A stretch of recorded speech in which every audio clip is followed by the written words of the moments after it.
National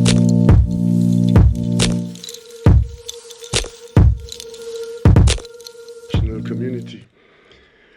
I'm very grateful that you have responded to my request to join me for a brief press conference. I have allocated approximately 1 hour if you need it, because I do have some other pressing engagements which would require me heading to the airport in a couple of hours. So I'll crave your indulgence. So what I'll do, I've come here this afternoon to speak specifically to one matter, which I will introduce, and I will take as many questions as you wish on that matter, and I will also allow you at least one question on another matter, which I'm sure you would have come with, right? So, and then hopefully by then I would have used the time appropriately. Ladies and gentlemen of the media, national community at large, I am here today in my capacity as a very troubled man. I hold the post of Prime Minister of Trinidad and Tobago, and which carries with it the chairmanship of the National Security Council. And those are, in fact, very weighty responsibilities in our administration and in our effort for peace, good order, and good governance.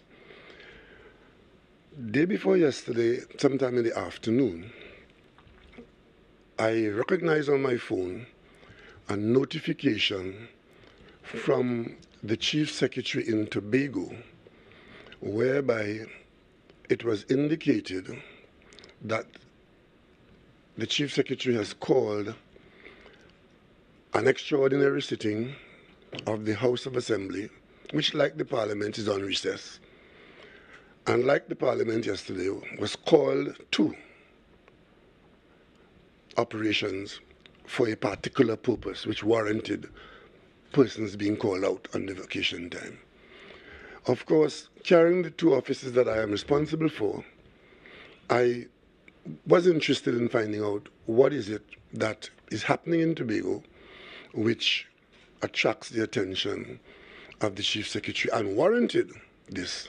But in the notification, it did say the Chief Secretary had a statement to make with respect to the threat to the democracy in Tobago. I became very concerned and interested in it because, given my responsibility for national security and prime ministership, I was interested. So in the following morning, the notification was that this would start at 10 o'clock. Strangely enough, it didn't start at 10 o'clock, it started well after 10 o'clock, which is quite unusual for a notification for parliamentary or sub-parliamentary sitting, but that is not a major matter today. I was there observing to learn what was going on. And then I discovered it was a statement, and the content of it became more and more alarming as the minutes ticked by. And eventually, I was jolted into ongoing shock, as I am now, when the Chief Secretary produced the voice or voice recording of a stranger who was now given the floor of the Assembly to make statements, and carrying alongside the statements what you call the script on the screen being published to the world. Completely shocking and surprising to me as a parliamentarian and who has some knowledge of the laws governing parliamentary practice. And then, shock of all shocks, this person was invited to question whether the Prime Minister was involved in the conspiracy that the Chief Secretary was bearing down on in the Assembly. The person then admitted in the affirmative, yes, that the Prime Minister was involved in this matter. You could imagine my consternation. The person then went on, unprompting, to answer that he met with the Prime Minister, me, on occasions, 2 occasions. And immediately, 2 questions immediately rose, but were not asked. One is where, and the other was when. Those 2 questions were not asked. And then the person went on to say that this meeting, or there was a meeting, which I presume he was involved in, the Prime Minister was present in that meeting with other people, one of whom is Senior Counsel Gilbert Peterson, who, as you know, from time to time would do legal work for me and the state. And, of course, the PNM leader in Tobago, Mr. Ansel Dennis. And, of course, shock, above shock, that in the meeting, which obviously was called for criminal conduct, the Prime Minister, in his presence, got on the phone, called the Commissioner of Police and instructed the Commissioner of Police to do what the Chief Secretary was outlining was happening in Tobago, which is using the police service to conduct investigations to terrorize Tobagonians, trampling upon their rights. And it was a Trinidad heavy hand against Tobago people, driven by the Prime Minister from Trinidad, using the police to carry out illegal and illicit activity in Tobago. And the Chief Secretary then confirmed, or somewhere during the proceedings, that the police had been conducting some execution of warrants in Tobago and had in fact had reason to visit him and some of his colleagues and other persons known to him and others. My immediate alarm was, who is this person who is saying this? Turned out to be a former PDP office holder, colleague of the Chief Secretary. And it then dawned on me that this Chief Secretary had said that he was the one who agreed to meet this person and to make this video, and made it in secret, not known to the person who he was taping. And it happened on more than one occasion. So this production was constructed over a number of days, I presume. And all of this, ladies and gentlemen, brought us, not just me, because I am personally involved because my name is called, but it brought the nation face to face with the following situation. Because in the production of the Chief Secretary, the person whose testimony was being suborned there actually told the Chief Secretary in that production that he, whoever he is, was in communication with the police and had given interrogatory information to the police on a matter of criminal investigation which the police was conducting, in which the Chief Secretary is a subject of the investigation.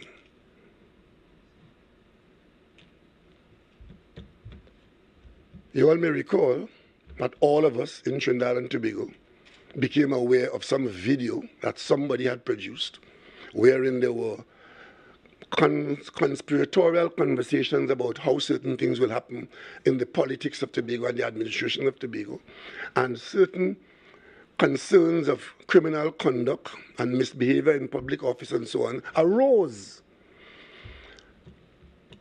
And in the last 24 hours, I was able to talk to a few people and confirm, yes, the Integrity Commission and the police had in fact been made aware of this situation over and above what was published in the media.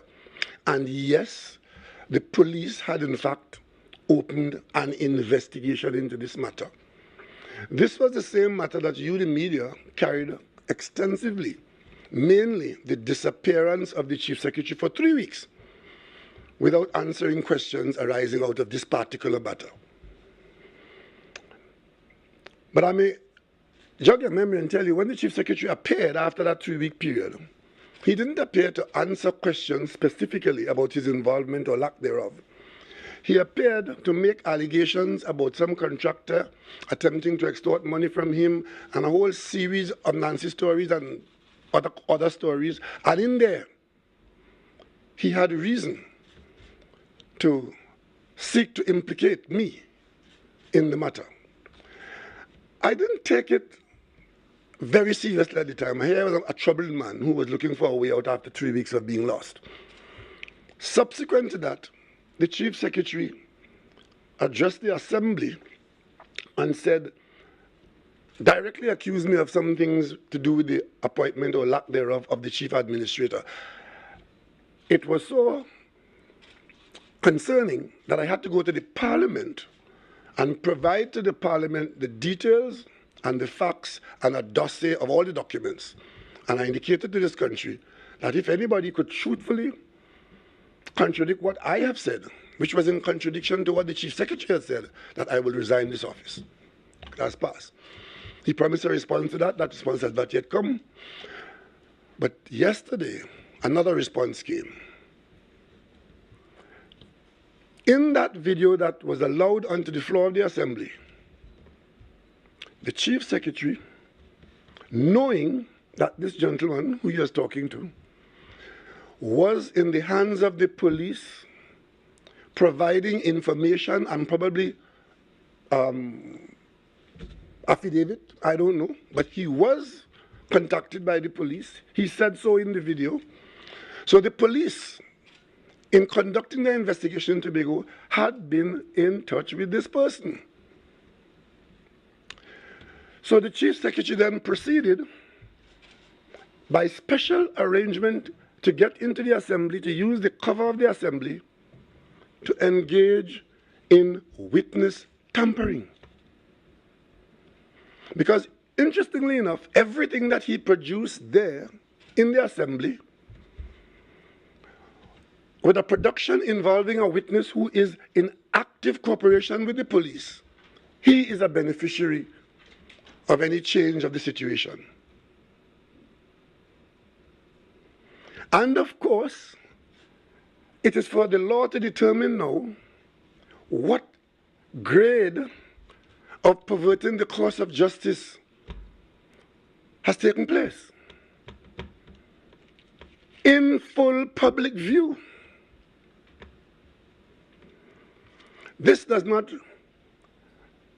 erase the so-called testimony of this person who had the Assembly floor to voice defamation unchallenged against the Prime Minister of Trinidad and Tobago, against the Commissioner of Police, against a magistrate who is described as idiotic, and, of course, it violated every tenet of the existence of privilege and the use of privilege in a House of Parliament or debate in any Commonwealth country.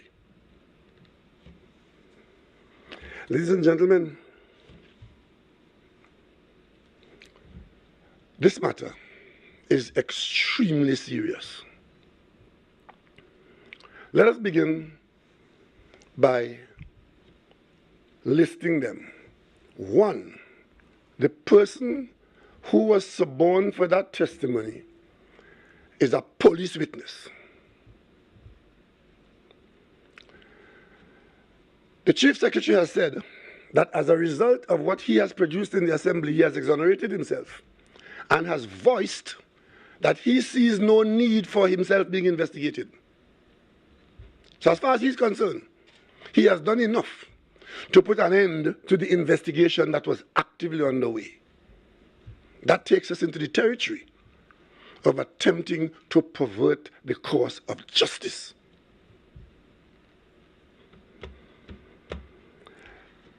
If in fact he has succeeded in doing that, what he would have done, and he's now being accused of, is taking personal steps by his production of that situation to suborn testimony to undermine and ongoing police investigation where he is a person under investigation with serious charges likely or possibly to come his way. In short, when the Chief Secretary says that as far as he's concerned, the police investigation, which he denigrated in the production, as far as he's concerned, that should go the way of all flesh and disappear. The Chief Secretary in the Tobago House of Assembly has put himself above the law and has taken steps to ensure that he doesn't only think that he's above the law, but that he acts to put himself above the law. But how could this happen? The Chief Secretary does not have the right, under law or provisions of the Assembly, to do what he has done. I could tell you. I am a member of the House of Parliament in Trinidad and Tobago. I've been so for a long time. The privileges and immunities provided to members of the Parliament are rooted in the Constitution. Very deep roots and protections, where privilege is afforded to members of the House for all the good reasons spelled out there in the law, letter and spirit. I'm not a lawyer. I'm simply now going to take serious legal advice, because the question that has to arise now based on what has happened in Tobago is whether the Tobago House of Assembly Act, where provision for immunities and privileges are made, whether in law those privileges are superior to the privileges that are provided to the Parliament under the Constitution. I can tell you as a non-lawyer, it just cannot be. So for Mr. Farley's sake, I hope that he will find somewhere in his search and his investigation that he will find that he has determined and that the courts will determine that the privileges afforded to the Tobago House of Assembly are superior to the Parliament, where persons can come and do what he did in the Assembly. First thing, a statement is required to be made. It falls to the presiding officer to follow a standing order. I know of no provision in the Tobago House of Assembly Act to allow the presiding officer to approve, even though in her own discretion, that the Chief Secretary could go and suborn testimony from person or persons unknown. In parliamentary language, that is called a stranger. Those of you who come to the National Parliament will know that if you're in the gallery, you are referred to as a stranger because you have absolutely no right inside the house.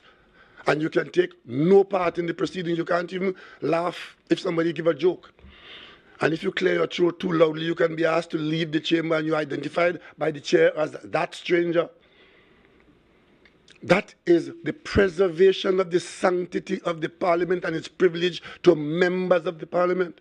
So to give voice to a stranger and then come in the House and give time and exposure to a stranger to make uncontested allegations against the country's leadership, police, prime minister, senior counsel, this is absolutely reckless, horrendous abuse of the Tobago House of Assembly and whatever modicum of privilege it may have. And I do not intend to leave it there, because you and I can express any amount of opinions on this matter, but given what the Chief Secretary has done yesterday in Tobago and the far-reaching consequences of his misconduct, this now will have to fall to the courts of Trinidad and Tobago to determine what is right, what is wrong, what is allowable, and what is not in the country of Trinidad and Tobago. This is not a matter of Farley Augustine and Prime Minister Rowley anymore. This is a matter of the pillars of governance in the independent nation in the Republic of Trinidad and Tobago. I have instructed the Attorney General to obtain serious legal advice on the way forward on this matter. I will tell you, as far as I'm concerned, my eyes are not lying to me. I know what I've seen. I have seen witness tampering, and I've seen attempting to pervert the course of justice. But that's for the court to decide. But I'll tell you one thing. In 2014, this government, which I started in 2015, but in 2014, there was an amendment. It was done in 2014. Miscellaneous Provision of Administration of Justice 2014. Which provisions are there? Section 5 of that act was amended. It amended the Criminal Offences Act. And it created two new offences. One was obstruction of justice, and the other one was witness tampering, by inserting a new section, Section 11. So, in the laws of Trinidad and Tobago, witness tampering and obstruction of justice are specifically described and identifiable offenses. And there's an interesting section here which says a victim means any person being intimidated, dissuaded, or influenced. And Section 2 says, and I quote for you Section 2 of the existing law, a person who knows or reasonably believes that another person is assisting in the investigation of an offense or a witness or potential witness in any judicial proceedings, whether civil or criminal, and uses threats, force, bribery, or any other means to 1A, intimidate or dissuade that other person from assisting in the investigation or giving evidence. 2B, influence that other person to give false evidence, withhold true evidence, not attend court as a witness, or not produce any document, record, or other object of evidence, commits an offense. And it goes on in Section 8 to say, a person who commits an offense under subsection 2, which I just read, shall be liable on conviction to a fine of $100,000 and to 25 years in prison. So seriously does the state of Trinidad and Tobago take this whole question of interference with a witness. Yesterday in the Tobago House of Assembly, the Chief Secretary, in a most amazing display of arrogance and powerful stupid, came in front of the country and pled guilty to witness tampering and pontificated on the conclusion of an ongoing investigation which he can be properly accused of undermining and obstructing.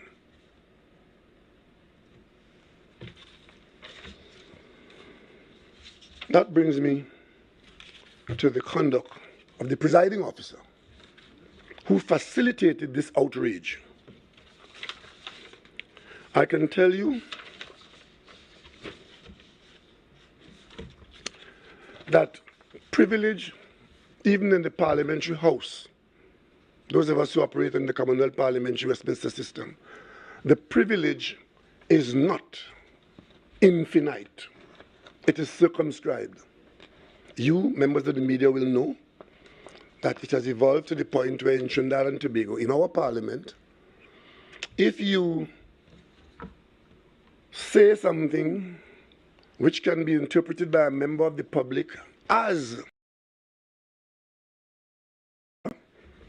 or have it published in the Parliament, libel of some kind, there's provision for that person to approach the Speaker and to have a say in the context of what any member would have said that they are offended by. And it will be for the Speaker, the presiding officer, the Speaker, to determine whether a right can be given of reply to a person like that. I'm not aware that that exists in the Assembly. Not aware of that. Now, what I've seen is the Chief Secretary providing facilitation for a total stranger to voice his opinion unchecked, unchallenged, verbally and in script in the proceedings of the Assembly. And today, question is, am I wrong in that? Do I have recourse? Because I can tell you, and I want to emphasize it, nothing that was said in that production of the Chief Secretary concerning me has any basis in fact. It is all based on suborning lies for the purpose of relieving the Chief Secretary of his own personal difficulties.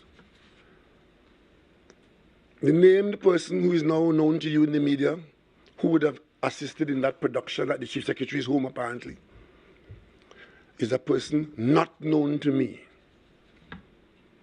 Never met him.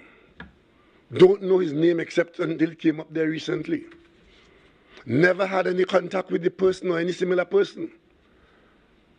And I've taken no part in any operations to undermine the Assembly in any way. On the contrary, if I've done anything to the Assembly, is to favor it, in assisting it, in this period of difficulty as it is in now, to try and service the people of Tobago to the best of their ability, limited as that might be. I deny every syllable of allegation as produced there by the Chief Secretary in the proceedings of the Assembly yesterday.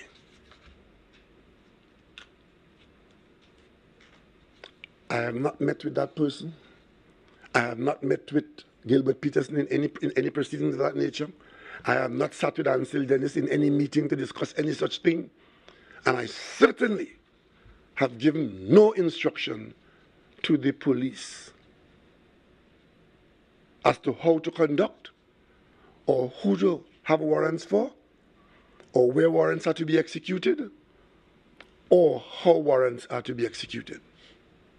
Absolutely. And I would once again say to the country that if any person could provide any evidence to contradict anything I have said about my own conduct, I will resign this office immediately. And I said truthful, because I don't know what is the next thing the Chief Secretary will do. You see, just for the benefit of the media, because I expect that you will pursue this matter, and I take you to the Act of 1986, which created the THA. It was passed in 1986. It provided membership, powers and functions for Tobago House of Assembly. It is not a lawmaking body. Contrary to the blowing up of chests in Tobago and the wanton disregard for good order that some people believe make them what they are on election night, the Tobago House of Assembly, as an integral part of the administration of Trinidad and Tobago, is largely an administrative body. It is not a lawmaking body. But it has procedures akin to the Parliament. It was provided with some element of immunity, which will now be tested. Because if the Chief Secretary and the presiding officer could do this, then it brings into question, where is the boundary of any immunity or privilege that exists in the Tobago House of Assembly? We know where it exists in the National Parliament. But the Tobago House of Assembly is not the Wild Wild West, where the fastest gun is the biggest guy in town. And I don't care who you choose as your top dog in this country. The size of the kennel is what matters.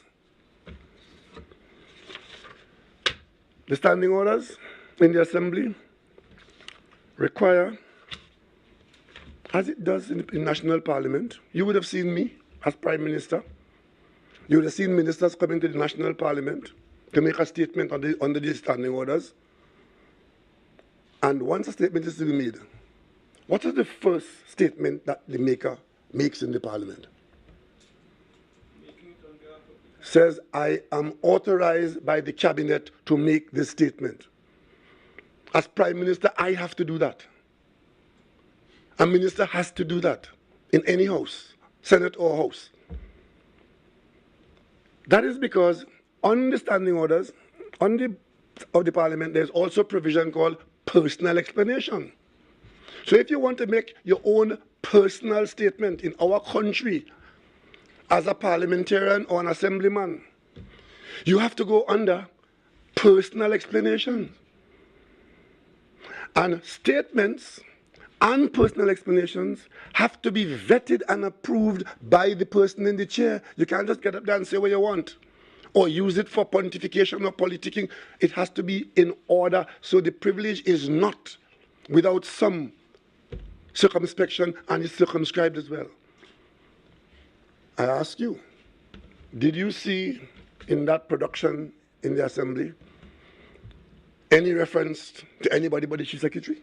Did he tell the country that he's making that statement on behalf of the executive? Because they do what they want in Tobago in the Assembly. And of course, at an earlier time, you would have seen the minority leader objecting to the fact that while a statement is being made, the Chief Secretary is free to roam and ad lib and say what you want during the statement. That can't happen in the Parliament. The Speaker has a copy of what is approved, and you are required to stay dutifully to what is approved. You can't veer off into anything else. That's why you have to have approval, not in the Assembly. But I want to quote a couple of things here for you on this particular matter.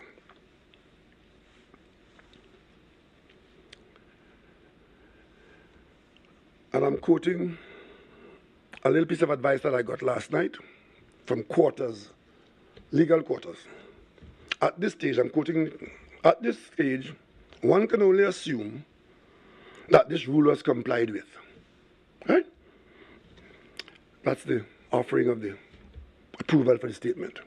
However, it begs the question, how on earth was a video recording of the words of a stranger to the Assembly, who has no audience before the Assembly, be allowed to be played as part of, quote unquote, the statement from a secretary? Further, were the words of this stranger, who has no right of audience before the Assembly, authenticated by anyone, including the presiding officer and her staff? These are pertinent legal questions. I could tell you, Standing Order 45 of the Tobago House of Assembly Act, where it deals with contents of speeches. The rules state, and let me repeat that, the rules in section 45 of the contents of speech state, and I quote, the conduct of members of parliament or of judges or other persons engaged in the administration of justice shall not be raised except upon a substantive motion moved for the purpose.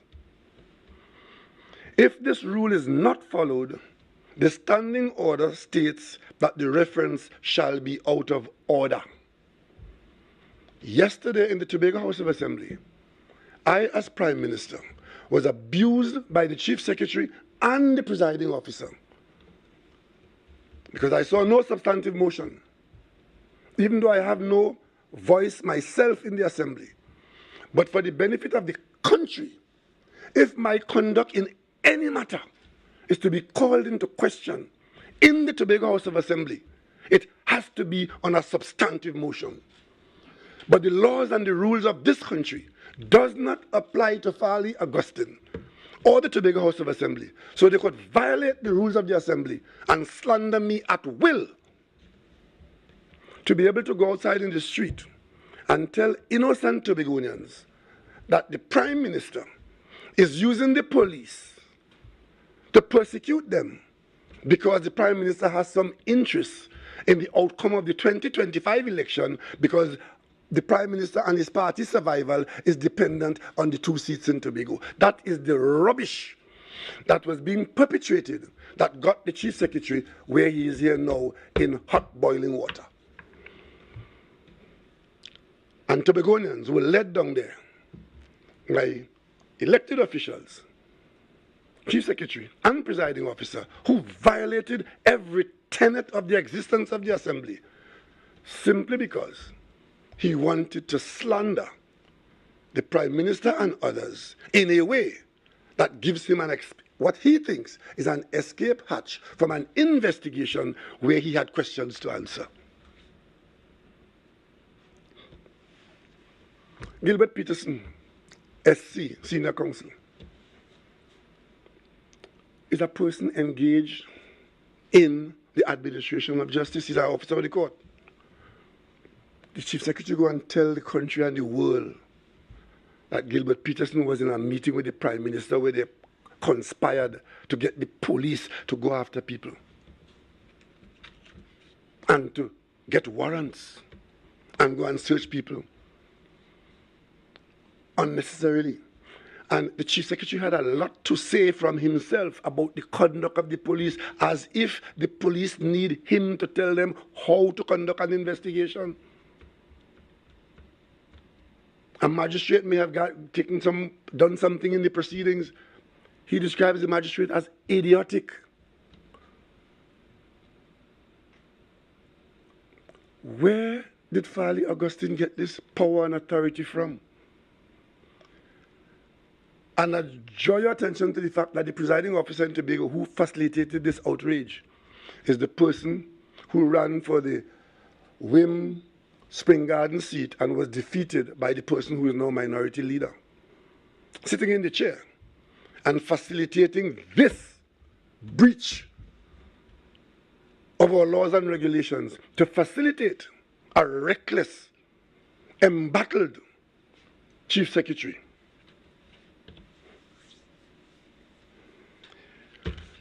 We will hear more about that as we proceed.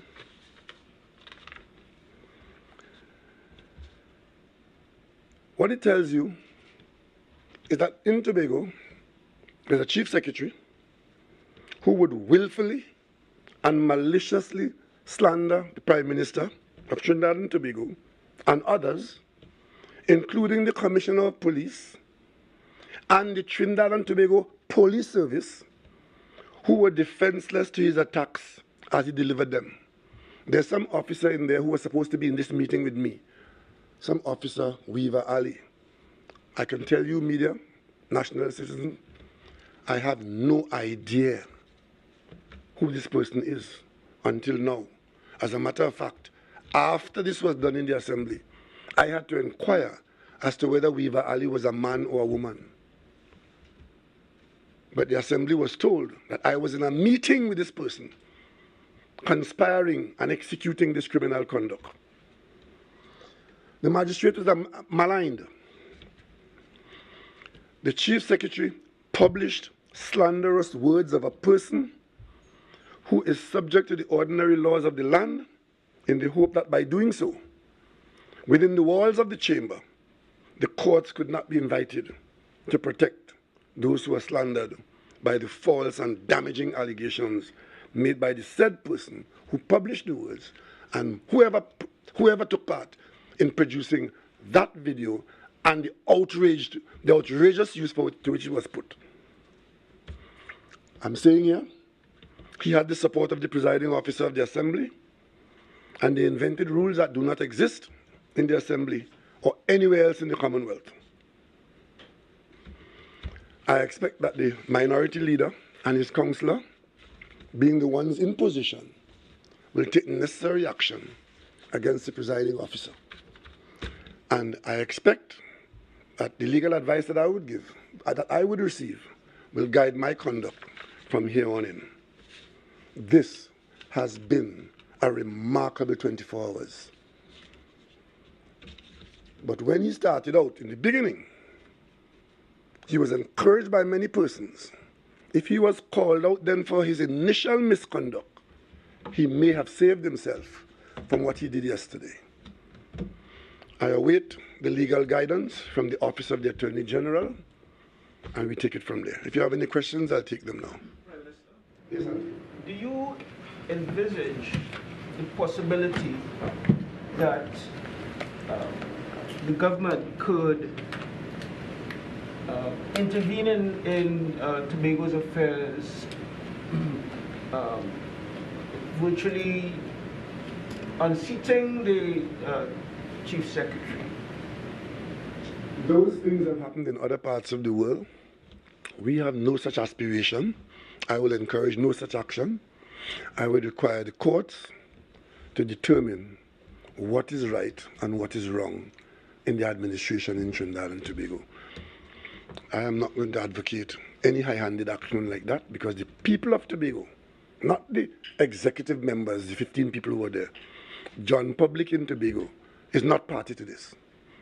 They are victims of this, and therefore I will not subject them to any trauma of that nature. I will await the legal advice that will come through civil channels and any action that is available. And also, as you mentioned it, I hereby call publicly, not in any conspiratorial meeting, I hereby publicly call on the Trinidad and Tobago Police Service to proceed to investigate any and all persons who took part in this suborning of testimony, who tampered with witnesses, and who seek to undermine an ongoing police investigation. There is provision in the law to treat with persons like that. This is not a police matter. This attempt to slander me in the assembly is not a police matter as far as I know. And I would expect the police to do their job without fear or favor, without malice and without ill will, as I do. Yes? Dr. Rowley, Doris Polo from CNC. Doris Polo from CNC3. CNC3. So my Doris. Another new name? Yes. So my question to you, you mentioned the police service and their involvement in what the Chief Secretary would have said. And it seems as though the TTPS has become sort of a political football. Stop. That's not true. Right. TTPS in Trinidad and Tobago is not a political football. The Trinidad and Tobago Police Service would have had reason to pursue indications where crime might have been committed. If politicians want to go on platform like the opposition leader did last night and jump up and down, it's a free country still. You simply make a fool of yourself.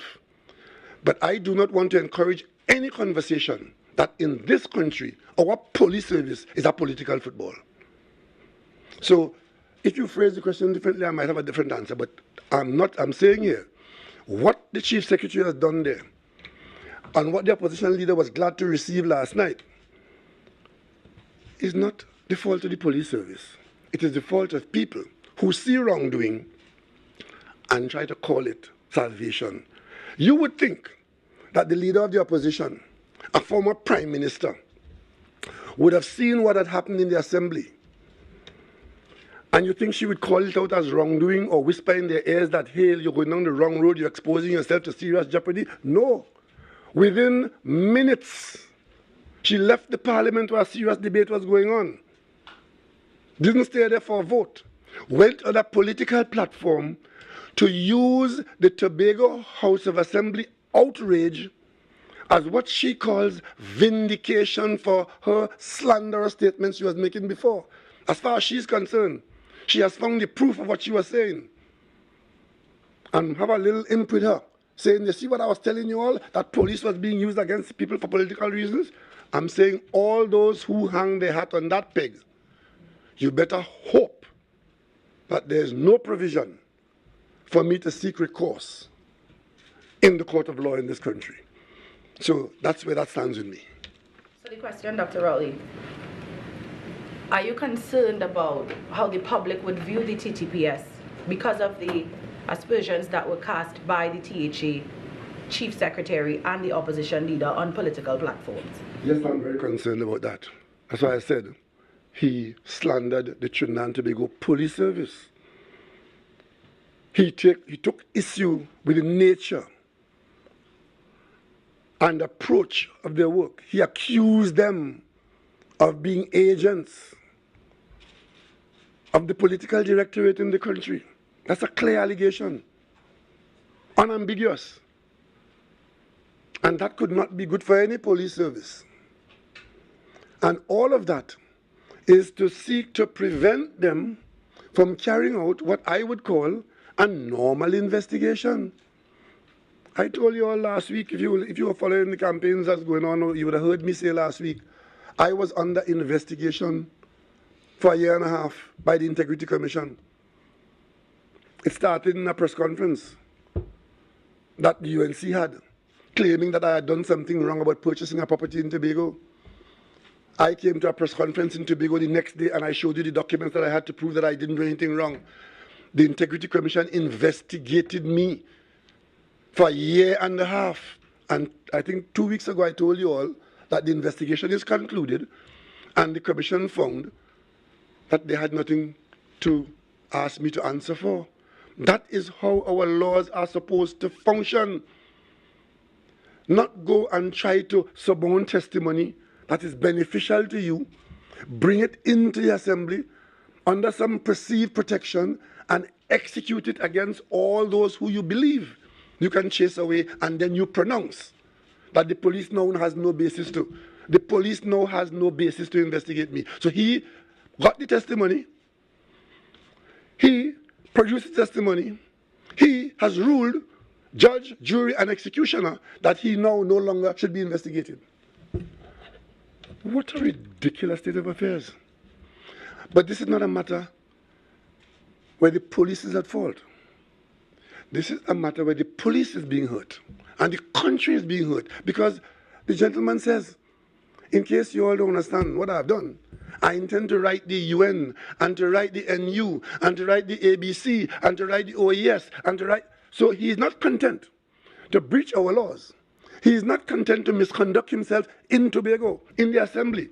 He thinks that we are all stupid. So we will sit here and have him unfettered in his quest, in righteous indignation, to tell the world that the Trinidad and Tobago Police Service had the temerity to investigate him.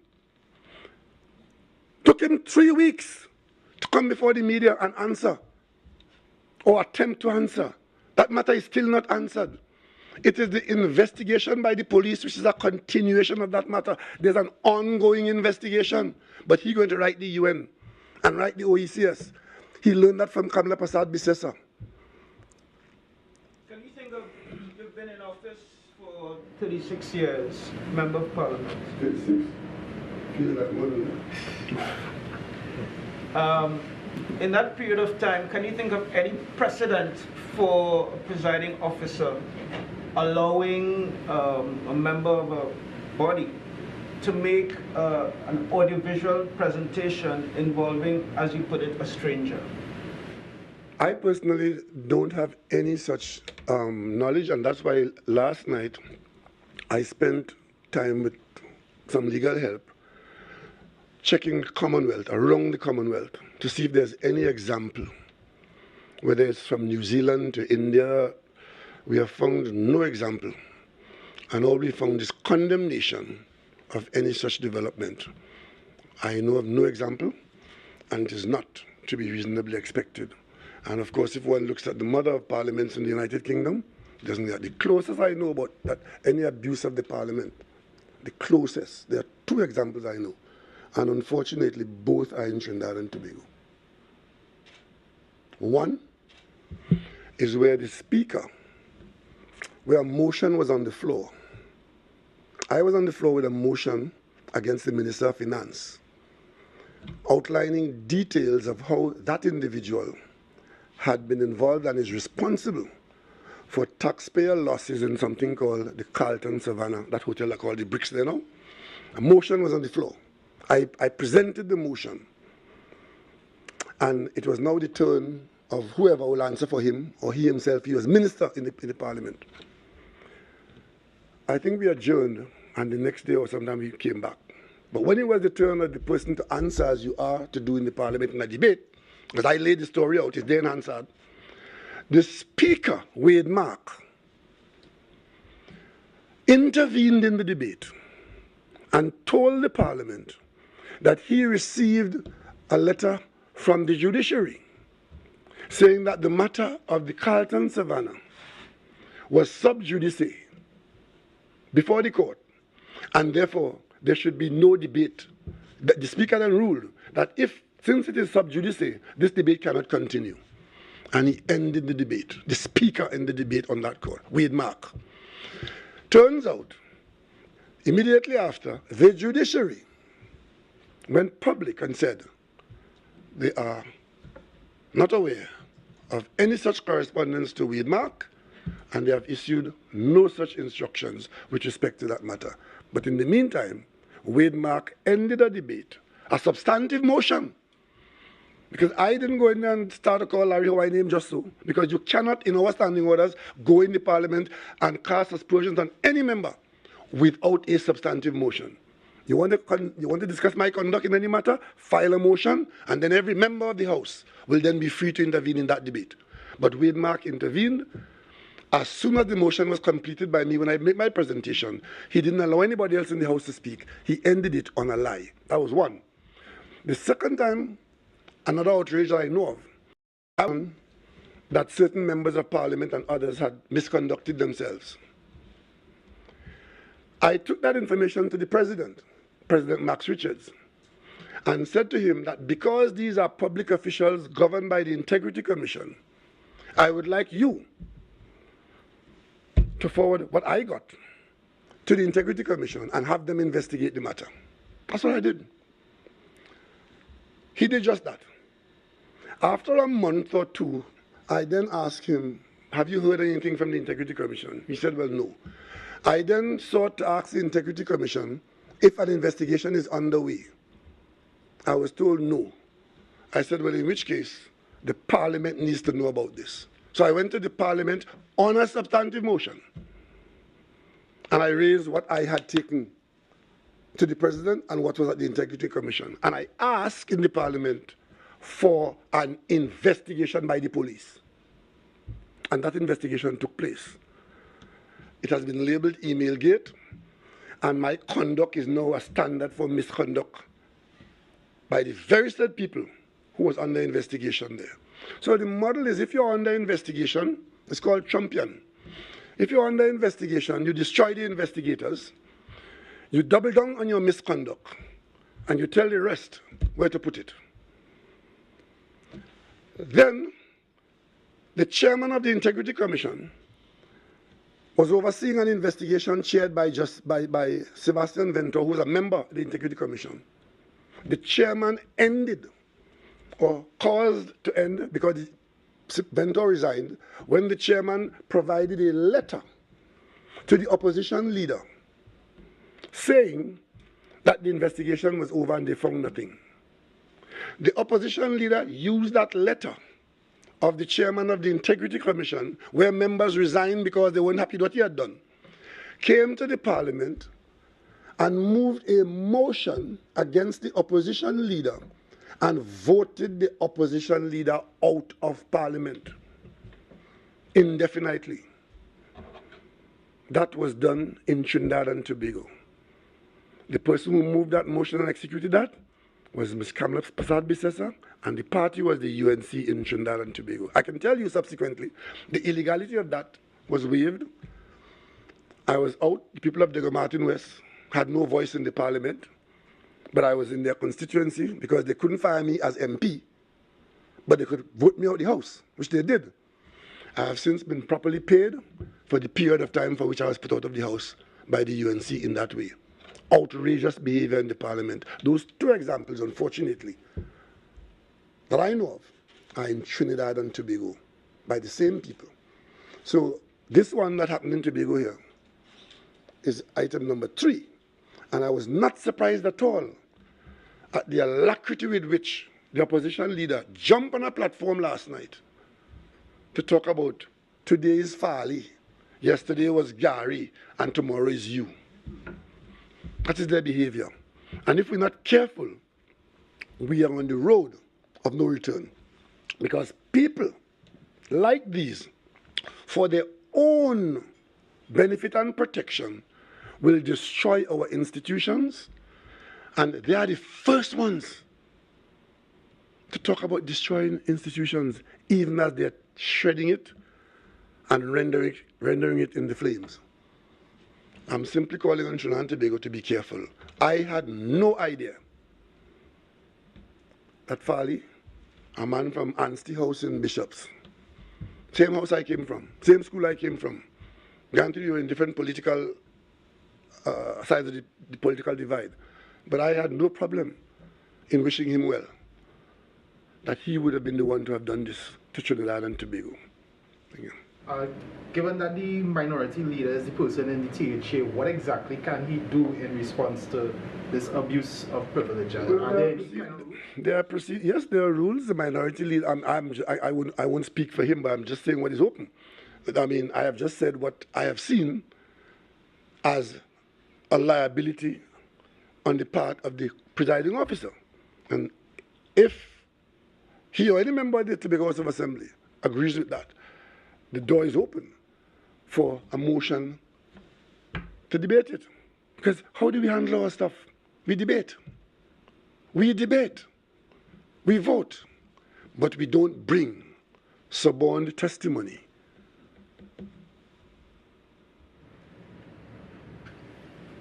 And for those of you who don't understand the implication of suborned testimony, go in the dictionary and look for the meaning of suborn. It's a Latin word. There's two parts. You know, there was a time when you go to school in Trinidad and Tobago, you used to learn Latin, right? And I did. Yeah? So I could tell you, it means, you know, to furnish. It means to get in secret.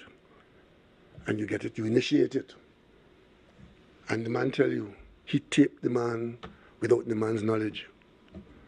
Even when the Romans had Latin as their language, they didn't think that suborn could have been so fitting to an action.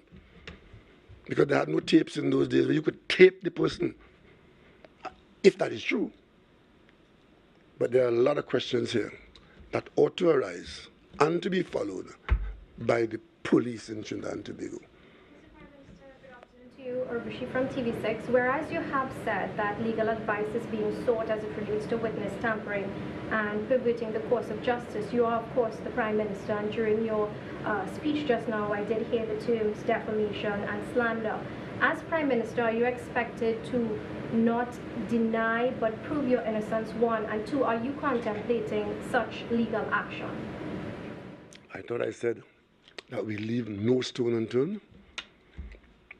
But of course, that will be dependent on the legal action that I get. I don't advise myself in law. Even though I engage in the making of law in the Parliament, I do not advise myself in law on any matter. I seek legal advice. And I said to you, on this matter, it's not about me. This is not about me anymore. It's at the personal level, yes. But at the national level, this is now a national emergency. Do we have a house where executive authority exists, where people have no fetter and could do exactly as they please, even against written instructions as to what shall and shall not be done, to the detriment of citizens? And that brings me to your question. I am a citizen of Trinidad and Tobago first and foremost. The office I hold is incidental as a job, but I have the protection of the Constitution.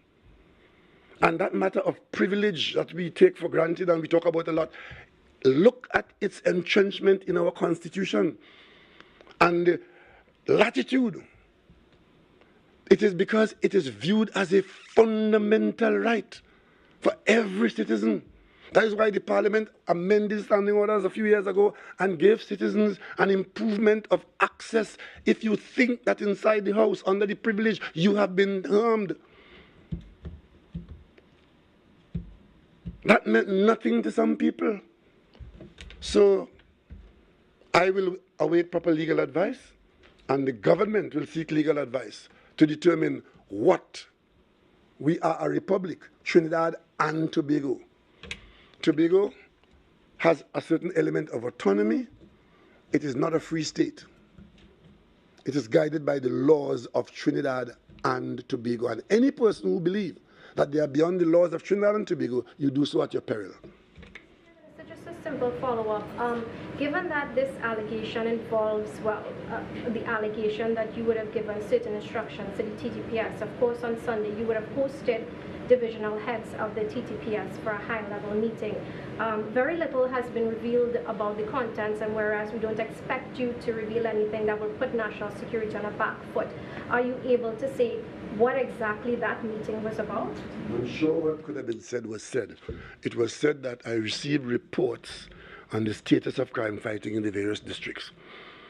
You see, attempting to make these into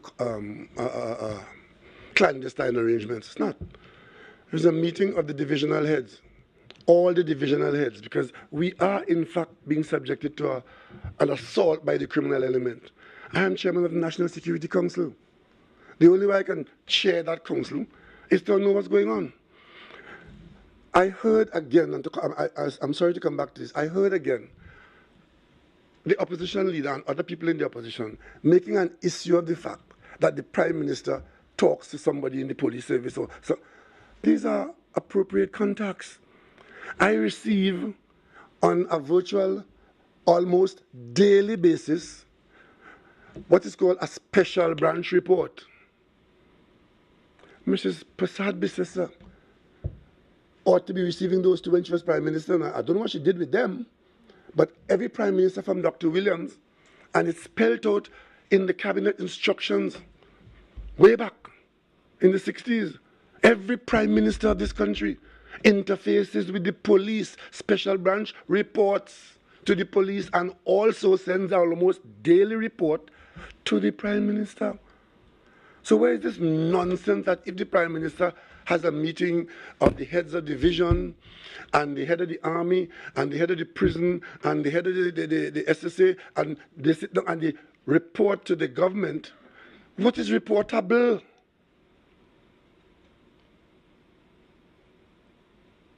You know, if the Minister of Health goes into the Ministry of Health and says he wants to meet with the leadership in public health as he did during COVID, he doesn't go out and tell them what injection to give anybody or what diagnosis to make or who to pronounce dead or who to pronounce alive. But from an administrative standpoint, you oversee want your minister to know what is going on in the hospital, right? Because if a candle goes out or if a needle is missing, who do you call? Not Ghostbusters, you know. You call the minister. And you hold the minister accountable. So in one breath, these idiots want to hold you accountable for every possible thing, reasonable or otherwise, but in the same breath or the other side of the mouth, don't have anything to do with it. I cannot chair properly and effectively the National Security Council if I have no inflow of information from the security apparatus. But if I abuse it, I'm not going to a police station and telling anybody who to let go, who to bring into the station. I don't have any authority to tell the SSA who to put on cover.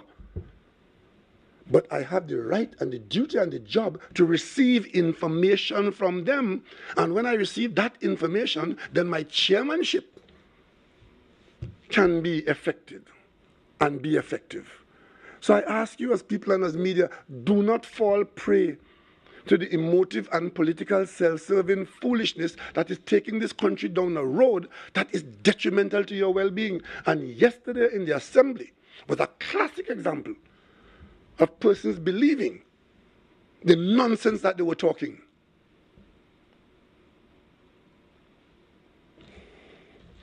Dr. Rowley, taking you up on the offer to segue just a bit. When you mentioned the vetted unit at first, right? So I'm seeking clarity.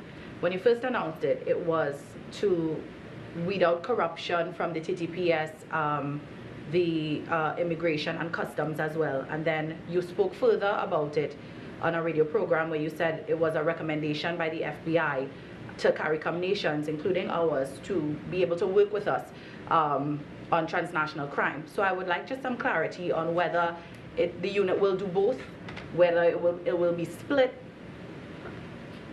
Police work is overlapping. A traffic policeman sees an illegal action passing on the road. He may move from being a traffic policeman to being another kind of policeman. The police has several divisions. And you heard the commissioner yesterday, who is a career police officer, saying to the country in response to this concern that there are several vetted units in the police service, several. And that is where it's at. We realized that we were being overwhelmed by the flow of ammunition from America. I think we all, Trinidad and Tobago and the rest of CARICOM, concluded that the American supply chain is where our difficulties were starting. And we were saying to ourselves that the main country supplier, the United States, could do more to make it more difficult for people to easily flood us with arms. We made the case to the United States that you too have an interest in the safety and security in the Caribbean. There are many Americans here every day among us. If we are insecure or unsafe here, many persons will move. Maybe not in large numbers like Mexico and Honduras and so. But so therefore, you have a duty. You have more resources than we have. But you also have lax gun laws that is affecting us. And we kept hammering it out. Come on board and help us. The U.S. has always been helping us. We have units in the police service that get training from the United States on a regular basis. As Prime Minister in this building here in the center, I met here on a regular basis with American people who are in fact helping the region. Our defense force has great contact with Southern Command in Florida. Our people go there to be trained. Sometimes they come here to bring the training here. This is ongoing. So if now we are saying let us focus more on this question of the movement of arms and ammunition and the identification of traffickers, the U.S. agreed to do that. But one of the requirements of that agreement is that we in the police service, in order to interact with their service and preserve the integrity of the operations, that we need to have vetted units where we can rely on the integrity of the officers who will be given certain corridors of activity and certain corridors of information. Because I tell you one thing, a lot of the successes that we have had here in drug fighting, in gun running, comes usually with some input from our collaborators outside. The US, the British, the French, the Dutch. The British maintain a guardship in the Caribbean all the time. And in the hurricane season, it's very, very important to us. The whole question of following drug traffickers in marine vessels, the US Coast Guard, and all the other US chains, what we have managed to do in terms of going down to the level, the nitty-gritty of gun running and gun purchase and gun trafficking, the US has now allowed us, our people, or we're working towards our people, working with the US agencies, the ATF, the FBI. So their resources are now available to us in a way that it wasn't available before. And that's a success. When the questions you ask about what has been the outcome of the crime symposium, we're saying it has been tremendously successful because the US has paid attention to the CARICOM call and the CARICOM needs and have come to us with some specific inputs. Because when we went to Los Angeles and the Summit of the Americas, we said to the Americans, we didn't come for a photo op. We want to leave here with some specific inputs from you on the matters that hurt us. The economy, food, security, and finance. And the President of the United States absorbed that and put the Vice President in charge of dealing with us specifically on this matter. And one of the complaints that we made then was that we are close to you, but we're very far from you. You're not taking us on. You're looking over our heads. And we need more interaction with your decision makers. Since September last year to now, we have had more contact, direct contact with the US decision makers than in the last 10 years. It wasn't by accident that that powerful delegation came here, bilateral delegation came here for the CARICOM 50th anniversary, led by the Secretary of State. we are engaged in that way. So it is very disappointing when some of our local people seek to present this as some problem for the government to explain, and the government is doing this and the government is doing that. If you knew anything about anything, you wouldn't get up and say that a vetted unit in the police service will cause jealousy and will cause a destruction of the service. We have many in there already. As a matter of fact, under the Patrick Manning administration, when the crime was escalating in the way it was, what was formed then was something called a Special Anti-Crime Unit, SAUTT, SORT. To get into that in the police service, you had to be vetted. And many persons couldn't get in there because they couldn't pass the vetting. So don't be surprised if there are some people saying we shouldn't have vetting. But it's standard practice in the police now. And you'd have heard the commissioner saying that we are now at the stage where we're heading towards vetting the national operation units. Because you need to be able to rely on your officers in a particular way. And who is who in Trinidad and Tobago to say we don't have a problem with that? And how do you deal with it? Just blame the Prime Minister? Blame the minister? Change the minister? No, we are changing where the problem is. And that's why we are so concerned that these things that we're doing are not being fully understood by the population and falling for the old talk. Prime Minister, can I ask you, last night in Parliament, you were saying you agreed with everything your colleague said on the issue of the amendment to the procurement legislation. Did somebody see something I shouldn't agree with? Because I did do something which was argue from extremes, which I don't normally do. So if you know something I shouldn't agree with, let me hear it. No. So the point is, why did the Minister of Finance change the amendments, adjust the amendments, given the fact that your side had a majority and would have passed whether it was adjusted or not? Well, we were not blind to some of what was being said. We have to comfort people. It's one thing to use the majority that you have and just proceed and say, I can vote it. But we listened to what was being said, and we realized that some people need to be convinced that this is not cavalier action and self-serving on the part of the government, that there would be some oversight, additional oversight. So we added that. It wouldn't be to the detriment of what we want to do, but it should bring some comfort to those people for whom being told that there is oversight to be had, that they will understand that the government has not acted against their interests, right? And that's why you have a debate. Unfortunately, when you have these debates in our parliament, one side is accusatory and the other side is trying to say, well, our parliament is very divided, but it's not unusual. I mean, other parliaments in the world are like that too, but the government has to govern. Otherwise, the country is in trouble. Oh, Kim has a question. I have two questions and then I better run. Okay, I did the last answer. Yeah. Last two questions. Vashi, one from you, please, and one from the lady. Yeah. Good afternoon. I'll go first, Prime Minister. Good afternoon. Kim Boudram from the Express. Yes. So I'm sorry to have to take you back to the Chief Secretary, but what I want to ask, and you did speak at length as to why, why these actions may have taken place, given that the Chief Secretary is under investigation, etc. But I have to go back and ask you, that's a really big, that's a big piece of action to put yourself out there, and then for a stranger, which is also the term, to have come out there and done this, go head on with the government, with the Prime Minister. I mean, well, is there any other motive behind that you would want to speculate? It's a big place for the Chief Secretary to go. I don't want to speculate beyond that because I think I've gone very far on it, and I've done so on the basis of the evidence in front of me. I don't know what the evidence will, I don't know where it's going to end. This is an ongoing process right now. This is an ongoing matter in Trinidad and Tobago, and it is not only about me personally, it is a governance issue now. And of course, I have my advisors, and so does he. I don't know what his advisors told him to do, but he's done that, and I think that we got a problem. Mr. Prime Minister, a few weeks ago at the CARICOM Heads of Government meeting, you were named the head of the Cricket Committee, and you were due to meet with them the following week. Do you have any updates for us? Have you let this go?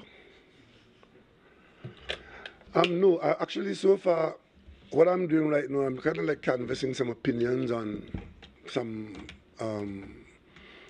some stakeholders from broad canvas of opinions.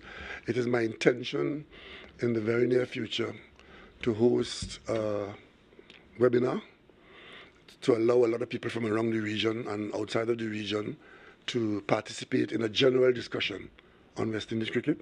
After that, during that period, I'm also hoping to receive some script, one-pagers and so, from a number of people whose opinions I value.